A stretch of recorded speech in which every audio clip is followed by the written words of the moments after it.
Dice el Noelio: usted tiene una fuerza de aguante ante los comentarios negativos admirable. ¿Cómo lo hace? No les hago caso. Bien. Te voy a poner el caso clásico. Vas caminando por la calle y alguien te dice: ¡hijo de puta! Bueno, algunas personas se ofenden, incluso llegan a las manos y pueden matarse por eso. Yo lo primero que digo es: ¿mi mamá era puta? Creo que no. No. Igual sí, pero si lo era, pues no me enteré. Pero tampoco es nada denigrante, por cierto. Es un trabajo absolutamente honesto, honrado y defensible. Cuando se hace voluntariamente, siempre. Luego, ¿quién me lo está diciendo? ¿Quién es ese personaje? Es un tipo que te odia. Problema de él. No, pero es que es un sujeto que no tiene ninguna relevancia en mi vida. ¿Por qué le voy a dar importancia a sus gritos de odio, a sus insultos?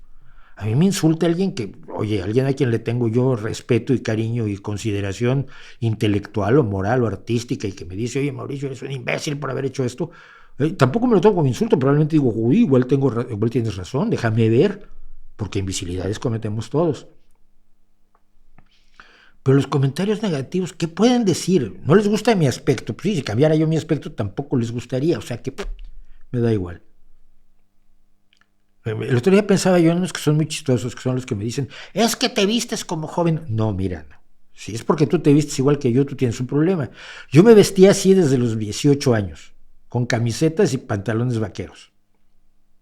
Si tú te vistes igual que yo, te vistes como un señor de 68 años. No es que yo me vista como joven. A lo mejor el problema lo tienes tú. Entonces, gente me hace insultos a mi aspecto, insultos a mi forma de ser, insultos a... ¿Qué importancia tienen? Solo tienen la importancia que tú les das. Y yo no les doy ninguna. Me dan igual. Y mira que yo he tenido momentos, por ejemplo, en Twitter alguna vez, que se me echaron encima cientos de personas. Salí en los periódicos por meterme con un locutor, con un actor de la televisión española.